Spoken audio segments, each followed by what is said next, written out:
And Great thing about Portland was that there were so many people who came up to our booth and were just like, "Hey, Portland has awesome paranormal stuff. You should check out this book."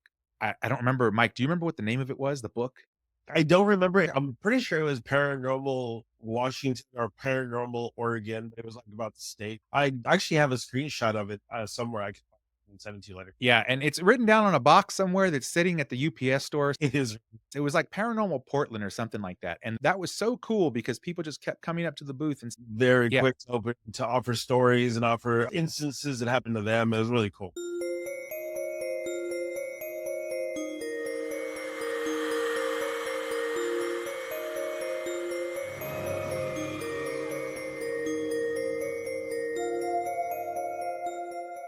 This is episode 00002, Paranormal Portland. I just want to give a shout out to the amazing people we met at Portland of all different kinds while Mike and I were up there for PRGE. For those of you who may not know what PRGE is, it's the Portland Retro Gaming Expo, happens every fall. This year, Mike and I got a booth there for two different podcasts that we're part of. And we met some amazing people and we had a great time talking about paranormal stuff in general. And we got so many great recommendations from the various people that dropped by the booth about Paranormal Portland. Mike, what are some examples of stuff you heard? The bigger ones were the Shanghai tunnels, the haunted asylum, and I believe there was one about somebody had mentioned a cursed witch. I think in Lafayette. In fact, those are actually the three stories we're going to be talking about today. Exactly. And so a cursed witch, not to be confused with the Blair Witch, and Lafayette, Oregon, not to be confused with Lafayette, Louisiana. Just want to make that clear. True that. Yes, sir.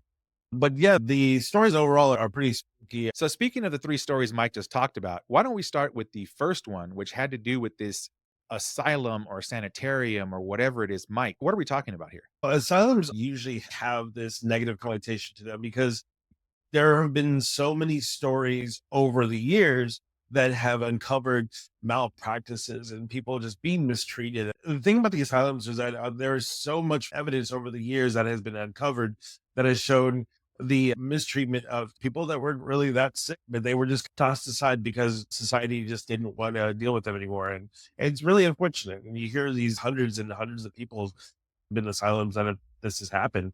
I don't want to be all Debbie Downer about it, but it's sad.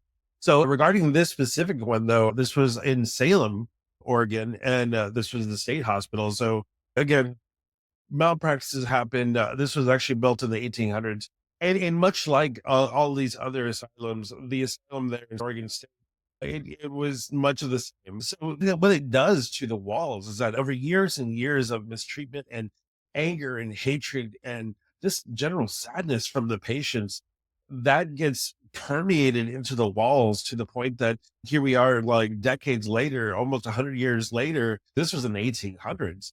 200 years later, the spirits are just painfully just walking their hallways looking for that peace that unfortunately probably never will come to them. And it's sad. Yeah, and there were some things I read about that I wanted to throw out there because I know we're going to delve into the paranormal side of this. You already started that, right? Yeah. So, one of them back in the day, I don't know, it probably still happens today, but not to the extent it used to. There were people put in these asylums who didn't actually need to be in there. I read one story about a woman who was actually an epileptic, and she was put in there. Mind you, this was, I don't remember exactly how long ago, but it was late 1800s, early 1900s. And so obviously the science hadn't advanced to the point where they understood epilepsy. And so they took it as the equivalent of her being insane or perhaps a witch or anything like that. And so she was thrown into the asylum. And my understanding is that she actually died while under the care of the asylum. And of course, the asylum did their own investigation and they found themselves to be not guilty. Surprise. But the thought is that she actually died as a result of having an epileptic seizure while she was in a bathtub. And then external entities, for some reason, just believed the story and went with it. But I believe what ended up happening was her story ended up making it into a local paper back then, newspaper, for all those who aren't aware of hard copy. And that's how the story got out. And so that was amazing to me because it was like, you almost think about this kind of story with any asylum anywhere in the world, early 1900s, late 1800s, which like you said, these people were abused and many of them died for whatever reason. Some of them obviously of I wouldn't call them natural causes, but just died. Other ones were like probably abused to death, all that kind of stuff. And as you said, if you are one who believes in the paranormal and believes in the whole like attachment to a place of trauma and death, then it would make sense that asylums would be those kind of places. What's unfortunate, one of the things they were also doing, and not only here in Oregon, but at other asylums, they were experimenting on people. And they were taking these mass unwanted people and just doing whatever they wanted. But it was, sadly enough, it was furthering medical technologies and essentially opening the doors for certain technologies that are actually healing and helping people now. I'm not saying that these people, theoretically, you could say that these people died with a purpose, which they may not have known or experienced at that time. But I feel like there's a silver lining that hopefully their deaths may help people now, help them live longer lives or more, I don't know, peaceful lives.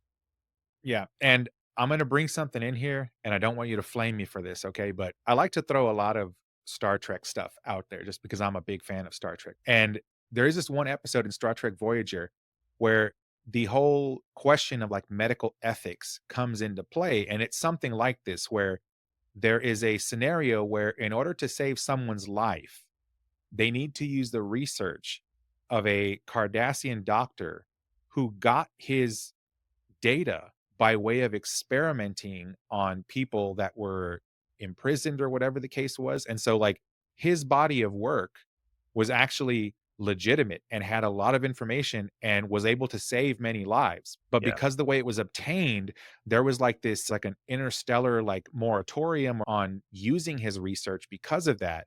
However, the crew on the ship was put in such a dire situation, they ended up overriding that, if you want to call it, and using the research anyway. And they ended up saving the person's life as a result of it. But the whole point of that thing was to set up the whole context of the medical ethics thing. I think that's what you're talking about here, is like the Yeah. medical ethics involved there were probably not good, but that It's data non-existent. proved useful. So that's interesting. And then the other thing I read about, and I don't know if you read about this, was about all the canisters of remains that were in there.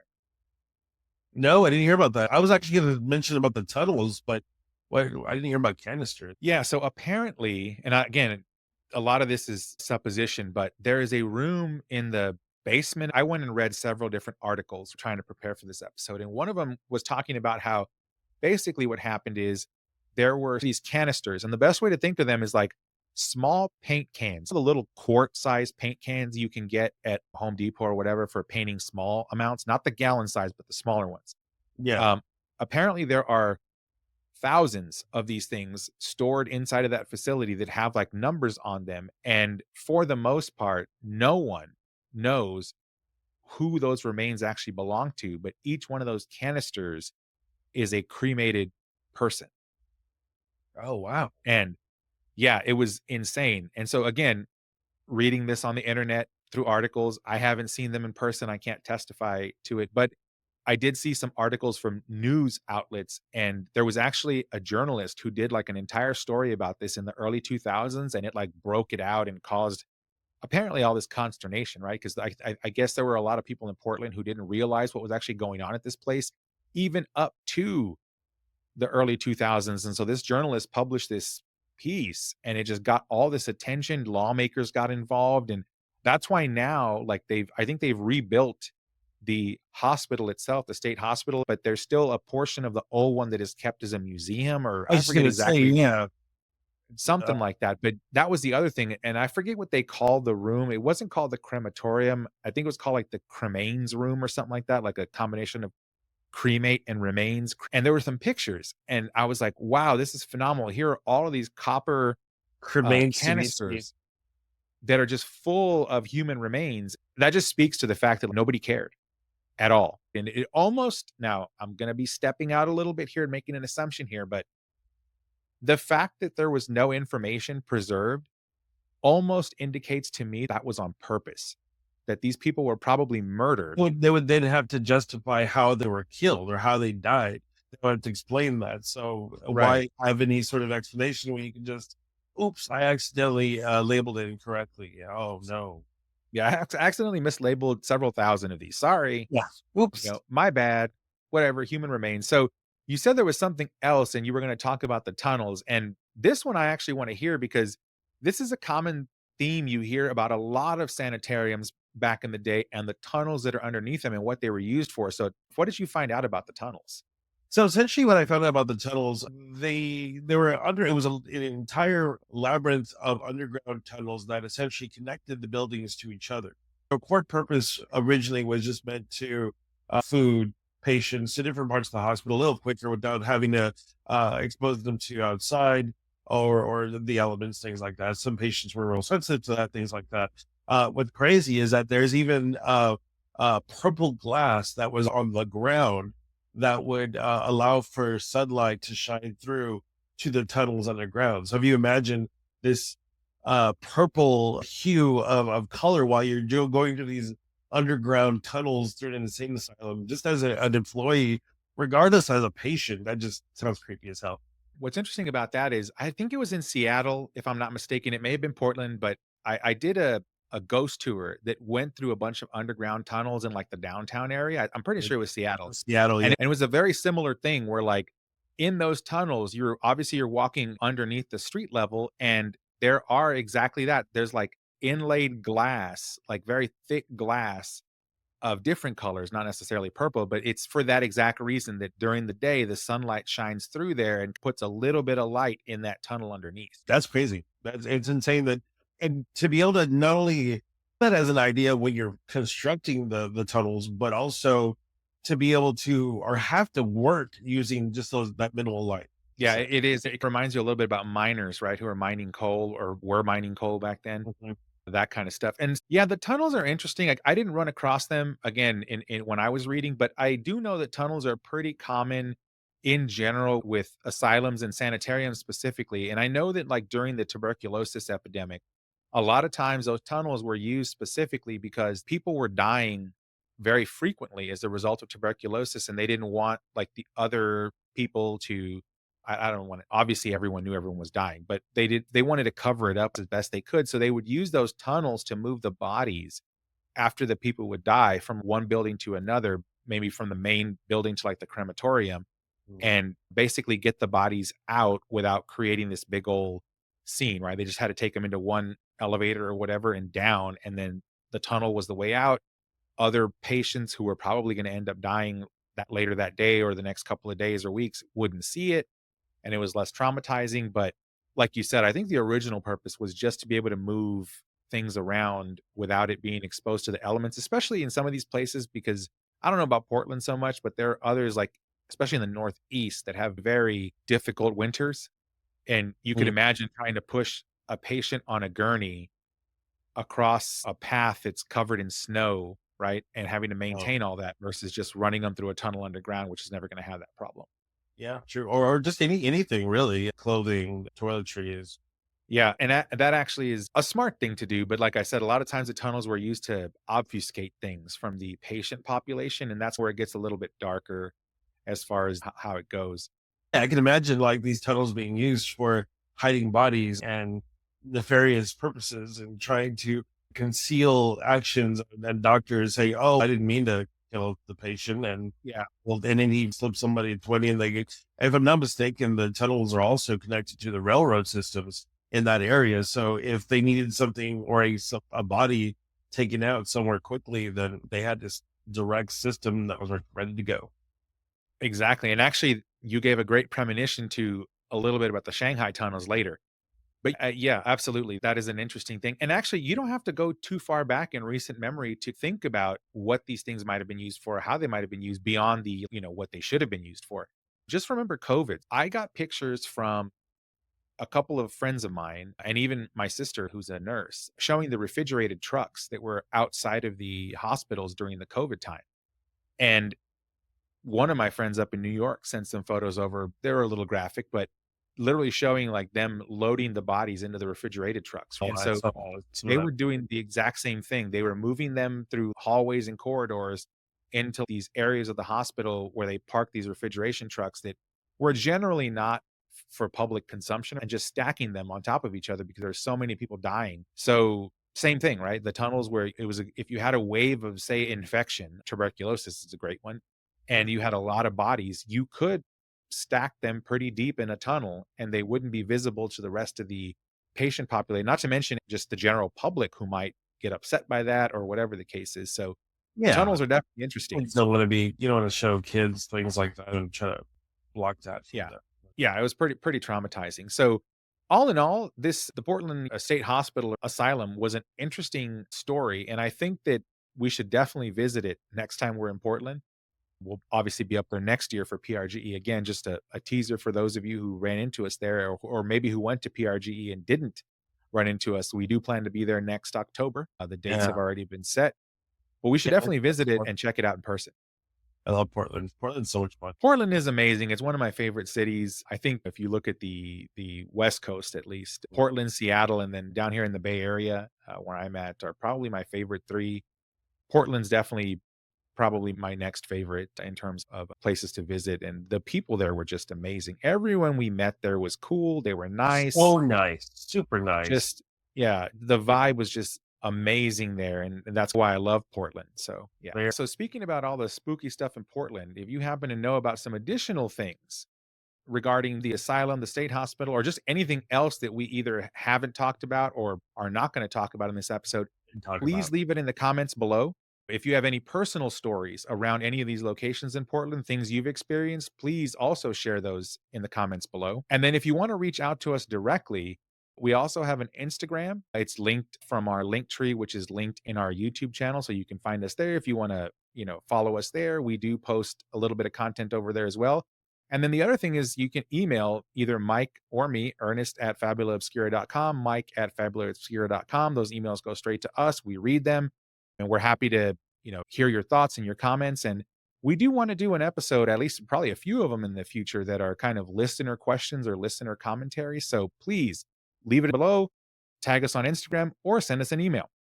And then, yeah, the other thing, Mike, I think that you and I talked about earlier were these Shanghai tunnels. What are those?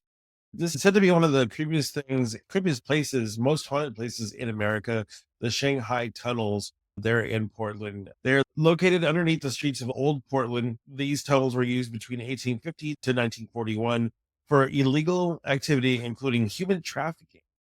I'm not sure if that's something that we can talk about on YouTube, but many people died in the dark, dingy tunnels, leaving their ghosts behind.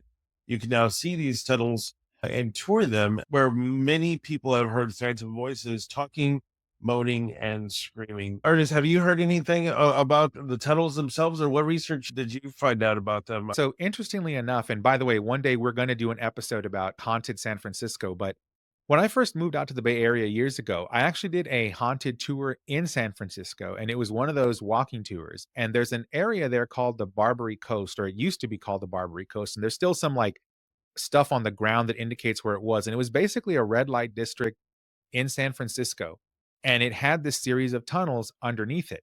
And similar story, which is people would go and get drunk at bars above ground, and then they would be shanghaied. So we should probably start with that. Like, where does the name Shanghai come from, and why are they called Shanghai tunnels? And you might think just because it's Chinatown, right? That's not exactly it. So where that term comes from, and this, by the way, because this happened in many spots around the country, specifically in coastal towns, which is there would be these tunnels underground, and then above them would be like, let's just call it a red light district. It didn't necessarily need to have all the aspects of a red light district, but it at least had some of them.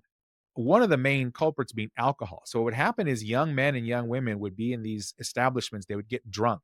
There would either be trap doors that they would fall down into a pit, so to speak, not to kill them, but they would basically be captured and taken prisoner on these ships that were transiting goods across the ocean, and they would be put into forced labor. They basically had the option to either work or starve. And obviously, if they chose not to work, they'd get thrown overboard and they would just drown in the ocean. So this happened a lot, and it happened all around the country on coastal regions. And so that's, I think, where the name where the Shanghai tunnels came from. Now, the little bit of research I did on this one indicated that originally these tunnels were just being used for like legitimate purposes, which was the tunnels went all the way to the docks. And so they would use the tunnels to ferry goods from the docks. So think food, alcohol, supplies, whatever it is. And these tunnels went all over underground in this area. And above that was all kinds of different business establishments. And they would use it just for transporting things, just like we were talking about with the asylum a while ago. But obviously, they were used for nefarious purposes as well as time went on, because the same tunnel that you could use to get, say, keg of beer from the dock to your business could be used to get a drunk person from your business to the docks and shanghaied onto a ship. Yes. And then next thing you know, you're in another country and you don't speak the language. You have no idea why you're there. Exactly. And so this is one of those where it's like, is there proof around this stuff? Maybe not, but it's not a big leap, right? If you happen to know, and this is, you can go research this in other areas, but it's pretty well documented that there was an epidemic, if you want to call it that, of people being kidnapped or abducted and used as slave labor on ships moving back and forth between China and the United States and other places. If you understand that, it's not a big leap to think, yeah, these same tunnels that were being used for moving merchandise from docks to businesses could be used for the reverse, right? For nefarious purposes. There was And, probably other things happening down there that were illegal as well, I would guess, right? and not only that, but you have to understand any type of situation where crime is involved, people are going to get hurt. When you're getting hurt, you're getting stabbed, you're getting shot, you're maimed in some way. It's trauma that your body is experiencing. Whether you die or not, that's still energy that you're putting out into the universe. And again, getting into the kind of seeping into the walls. And here we are, like almost again, 200 years later, and people still hear voices. They see apparitions, they see ghosts, they hear footsteps and shadowy figures that are all in the same area. Again, it's this concentrated energy of for hundreds of years, how many people have gone through there experiencing different positive and negative experiences in their life and all putting that their imprint on that area. It's a high energy area for sure. Absolutely. If you think about it, imagine a person who was abducted from above ground, right? They go down below ground. They probably have already heard stories, right, about other people being abducted. So they're going to try to fight for their life if they're sober enough, right? Maybe they're not and they're just like completely passed out or blacked out. But I'm sure there was a good number of people who just got killed in the tunnel because they tried to fight. The other person was like, if we let them go, they're going to go to the cops and they're clearly not going to go peacefully on the ship. So we're just going to kill them. We don't all have Liam Neeson as our dad. Exactly. So yeah, from like a paranormal activity perspective, it would make sense that there was a lot of trauma in these tunnels, probably a decent amount of death, Oh yeah. and that would probably lead to like where the creepiness factor for these tunnels come in. But also I think there's a little bit that's just, hey, these are underground tunnels and just underground stuff in general is creepy. Again, if any of you have any more information or maybe experience inside of these Shanghai tunnels there in the Portland area, please leave it in the comments below. We love to hear this stuff, especially firsthand personal experience, because that's the one where you can read these random little articles online, some of them from legitimate news publications, some of them from other just random people. But firsthand experience is always preferred. So if you have any, leave it in the comments below. Pictures, Or send pictures and videos and tag us in us. absolutely. Tag us If in. you have pictures or video of any of this and you have an Instagram account, put it up there and tag us in it. Let us know. We'll take a look at it. And like I said, we'd like to do a viewer engagement episode sometime in the future, do it there, or just send it to our emails that we gave earlier. By the way, we will link in the show notes our link tree, which will have our emails, our Instagram, the YouTube channel, our main website, all that kind of stuff will be there. So you don't have to remember it right now or write it down, but just definitely let us know if you've got any personal experiences with the Shanghai tunnels or the asylum or the next area, which is one where I think is a little bit more up Mike's alley, which is apparently there was a witch and something about Salem, Oregon, and a curse. Mike, what is this? So the town is Lafayette, not Lafayette, Louisiana, as my partner here Yeah, at I mentioned. said Salem. You're right, Lafayette. Lafayette. There, it's Salem was the first story. That was actually Right. Salem, Oregon, and then Lafayette, Louisiana, whatever. So it's actually said to the city is said to have a curse on it since the 1800s. When a woman was accused of witchcraft, she was hanged for her supposed crimes, and before she died, she placed a curse on the town that the town would burn down 3 times. Since then, it actually has already burned down twice. To her point, it apparently has to burn down one more time. Her ghost is said to roam the cemetery where she was killed to this day. And whether you believe in ghosts or not, this was 1800s. I feel like this was after Salem witch trials. I would have liked to think that people would have had a clear head in terms of their perspective on witchcraft and I mean, they were in full Rob Zombie mode back then. It was dig through the ditches and burn through the witches. full Rob Zombie mode. Exactly. So 1800s. So yeah. So they accused her, they take her prisoner. And I think back then they still burnt witches at the stake. And so she's like, hey, you're going to make me burn. I'm going to make you burn too. Two times this town is already burned down. And it is for one more before her work is done. Yeah, and the first thing that came to mind when I was reading about this was there is a statue in a plaza in Italy, which is exactly this. It's a monument to the guy who was accused by the Catholic Church of being a witch or at least something along those lines, who was burnt alive at the stake. The Catholic Church burned a lot of people. Shit, they're still burning people today. Giordano Bruno Yeah, was a yeah. 16th century Italian philosopher. There you go. Giordano Bruno, and exactly that he was accused of the same thing the Catholic Church is always accusing somebody of something. And he got burned at the stake. I think I have pictures of it somewhere. I don't even know where they're somewhere in my camera roll of when I was there. And I thought about that when I read this story. But here's what's interesting. So I went and read a couple of things and I ran across a story you just talked about, this witch that cursed the place. But I also read another story that was super interesting. And it was again, a different person, different opinion, the veracity of it, who knows? But they were trying to come at it from the angle of the story about the witch herself isn't actually true. And instead, it had to do with some kind of murder plot that happened where there was a mother and she had a son, and the mother got involved with some kind of businessman. And in an attempt to take his money, the son supposedly killed the guy as an axe murder or something like that, and then denied it. And anyway, long story short, uh, guy ends up being convicted of the crime. They And go to where is hang this from? him, being put up on the gallows to get hung. Right? They put a hood over his head, but they did the rope wrong. So instead of it breaking his neck, that's another thing I want to talk about here. Like, a lot of people aren't familiar with the fact that hanging from the gallows generally was not meant to suffocate or choke people. The reason they had that drop in the platform was it was supposed to break your neck, Nah. kill you immediately. But obviously that didn't always work. And in this case, that's one of the things that happened. The knot was tied incorrectly. And so basically the guy just suffocated over the course of 18 minutes. And the story at least said that the mother shouted that the city would burn 3 times as a result of them killing her son or whatever. And like you said, it's burned twice. They're waiting for the third one.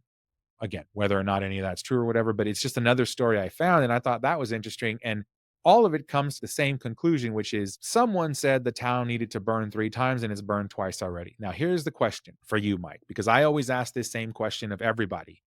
Did man create God or did God create man? There See, is question to be asking on this type of platform, sir. a heavy question. I'm not going to deny Right. that. But here's the Yes. thing, similar to this, did the story of the witch actually result in the burnings, or did the multiple burnings create the story of the witch? That's what I want to know. Say it one more time. Okay, so let me rephrase it from the angle of the first question I always ask, which is, did God create man or did man create God? Right. So, like, when you look at that from a religious perspective, Mhm. the theory is always God created man. But Yeah. then you look at it from like a modern perspective, you have people questioning that. Wait a minute. Is that true or did man create God? Like, you start reading about how the Bible was actually assembled and then the religion being used to control people. Like, now you look at the opposite end of that coin. A similar thing here. And all you're doing is you're taking something that happened and you're trying to create an explanation for it and bolt it on after the fact, right? So the Right. question here is, with these burnings of this town and all this kind of stuff, is it the case that the story of the witch and or this curse predated the burnings, or did 2 burnings in a row end up creating a story after the fact as to why the 2 happened and why there's probably a third coming sometime in the future? It could go either way because there was already a history of witchcraft and a community of or a coven of witches that were already or hated at the time.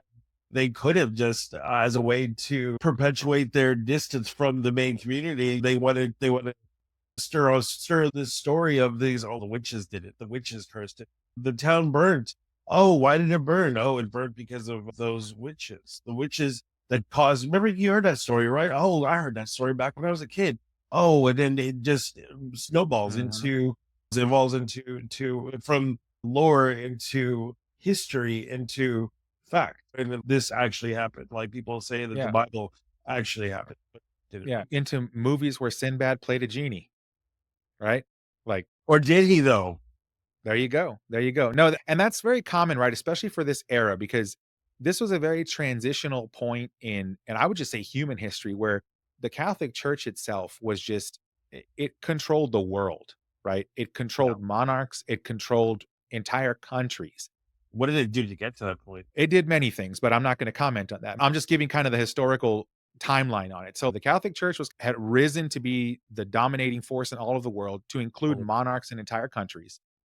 And then at a certain point, it became corrupt. And that's where you ended up with the Protestant movements, right? Martin Luther and others, and the Anglican movement, who split away from the church because they, for whatever reason, all of them had their reasons, valid or not for me to judge. But the point is, the power diminished over time, and then it got to the point where any threat to their power needed to be extinguished immediately. And this is where the whole, like, the Inquisitions happened, the witches were burned, all these kind of things, right? So it was just stuff where these things okay. were seen as threats to the power of the institution, and the threats had to Exactly. be Exactly. obliterated. Extinguish. So yeah, because if anything, all it did was just challenge the perspective. And now Christianity is the only one and only religion and only right way to do things, even though there's hundreds of other religions all over the world that are have their own viewpoint, along with other religions that were already in the United States before the Puritans got here to screw everything up with that. And if you look at Native American tribes,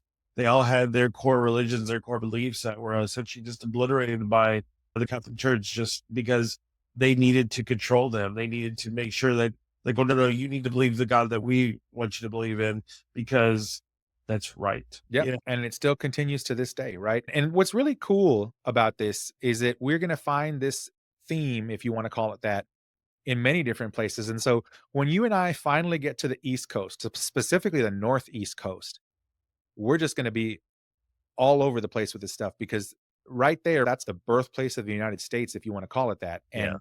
And the oldest of our cities and towns, there's just so much history there. So we'll eventually get to that. But I feel like we're starting on the West Coast and we're going to move towards the East Coast slowly. But there's just material everywhere. So yeah, this story about the witch and the curse and the two burnings, it's hard to say. I saw many different renditions of it from different angles. It's always an interesting story, but at the end of the day, I think that the facts you can draw from this are that the city burnt down twice, and there's probably going to be a third one. It's probably unrelated to this witch story or not, just because people do dumb stuff inside their houses all the time and whatever. But yeah, I found it to be incredibly interesting. And this is another area where, if any of our listeners, specifically in the Portland area, whether you live there today or used to, and you ran into this and encountered this, went through this town, got pictures, got video, please let us know in the comments below. Or Let us know on do you live in Lafayette, Oregon? And have you seen ghosts yourself? If you have, show us your pictures. Let's see what you got. exactly. Now, that would be very interesting if we had a viewer who actually lived currently today in Lafayette, In Oregon, and can Lafayette, say, yeah, yeah, cool. I've got the whole 9 yards. Especially if you're watching this podcast, that means you probably got the lay of the land there already. You may have actually been there because of the story. Hmm. Ooh, There you go. So yeah, just let us know. Like I said, we'll have ways to contact us in the show notes, and definitely leave some comments below, and talk to us about this. yeah. Mike, now that you read through these three stories and got your little experience here of paranormal Portland, if you want to call it that, what are your overall thoughts about Portland just from the paranormal perspective? And then also, clearly, we met a bunch of native Portlanders. I don't know if they call themselves Portlanders. What are your thoughts of the Portland paranormal scene and just the people in general? Well, they're definitely passionate about their important paranormal stuff, and I really hope that we did like, these stories justice. I know there's a quick overview of just our research and what we did, quick nerdy, but at the same time, yeah, the people were super nice and they're really passionate about their ghost stories because that's what they grew up with. Just like were passionate about stories that we grew up with here in Texas. What do you think, man? How do you feel about these ghost stories? And does this make you want to go to Portland more? Do you like ghost hunting? The first thing I'm going to say is I want to talk about Portland ketchup.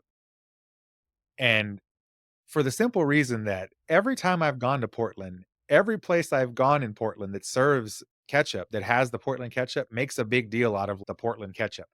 And every native Portlander that I've hung out with has been like, "Have you tried our ketchup?" And the ketchup's good. Don't get me wrong. I'm not saying anything bad about the ketchup. I love the ketchup. But it's just interesting that like ketchup is their like thing. Like they're so proud of that ketchup and it's good ketchup. But it's just I found it interesting that of all the things that people were proud about in Portland, ketchup was one of them. And I Were found they that to be interesting. different versions of ketchup, or like everyone had their own like different recipe or something, or was it all just one? I'm not even sure. I saw the ketchup bottles and they said Portland on them. I don't know if it's one manufacturer or different manufacturers and different recipes, but I ate the ketchup everywhere it was at. It was good. I never had a like I was never like, "Oh, this is terrible ketchup."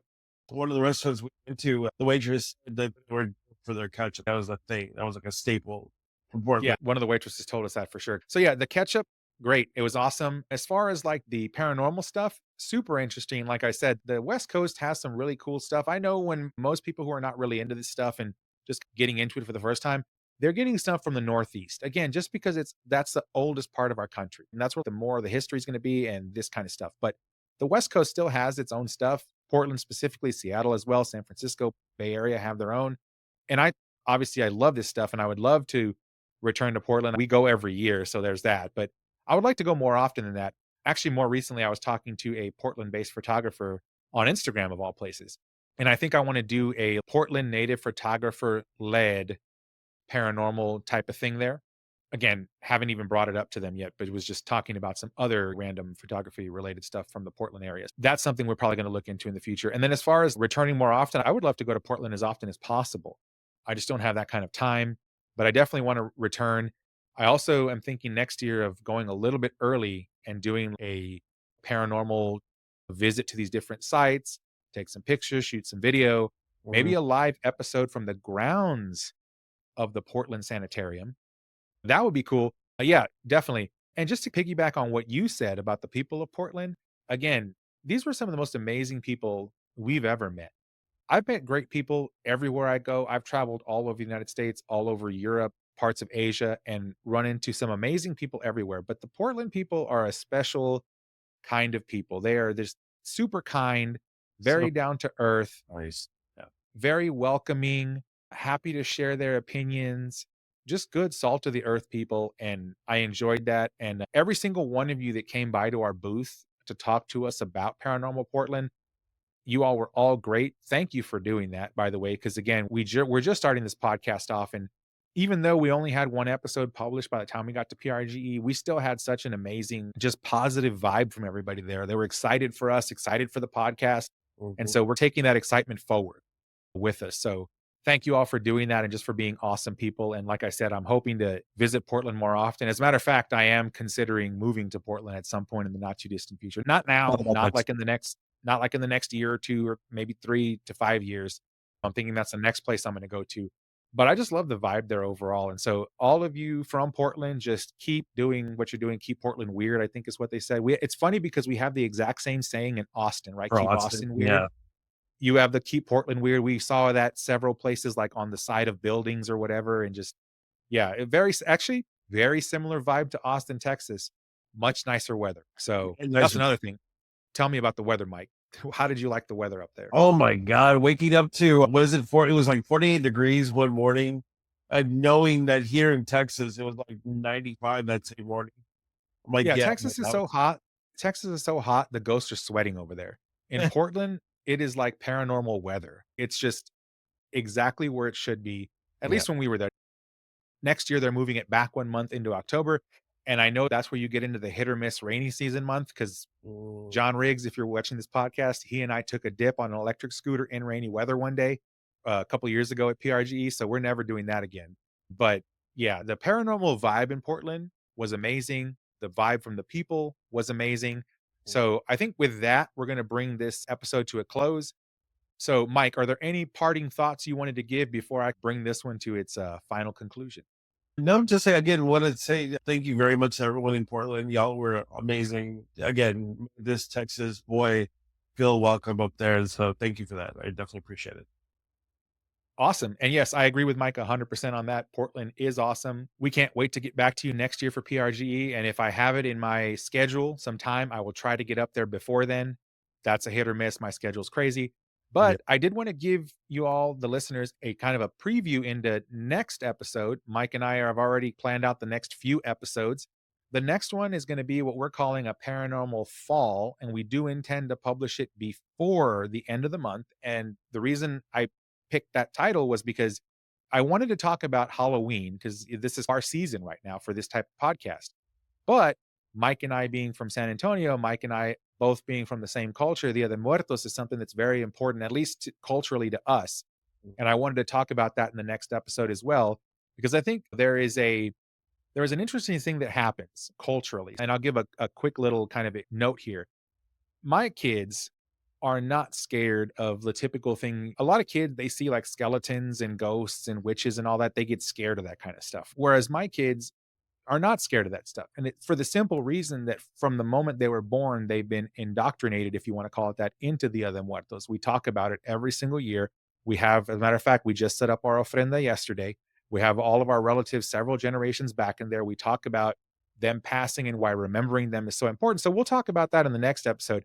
But I think that has a lot to do with, at least again, from my personal perspective, culturally, where there is a paranormal aspect to it, but it's not the normal paranormal stuff that you get through like popular media or culture, where it's like kind of this scary, or some might even think of it as negative. This is a very different side. This is a positive side, a celebration of life in death, that kind of thing. So we'll talk about that there in the next episode. So Paranormal Fall will encompass Halloween and Dia de Muertos. And Mike and I have some banger movie recommendations for you to watch as well. We talked about that offline. So with that, we're going to bring this episode to a close. I do want to remind you all, if you enjoy this kind of content, please like this video. It helps with the algorithm. Subscribe to our channel so that way it pops up in your feed. Hit the bell notification so you get notifications whenever we publish new episodes. But more importantly, this is, I think, the most important thing for all small content creators and YouTubers today, which is share this with anyone else that might like this kind of content. As far as I'm concerned, in my own personal opinion, as a small business owner, the best marketing and advertisement that you could ever have in this world is word of mouth. So please share this with anyone, friends, family, anyone else you think that might enjoy this. That'll help us tremendously. And with that, we'll see you in the next episode. Bye bye.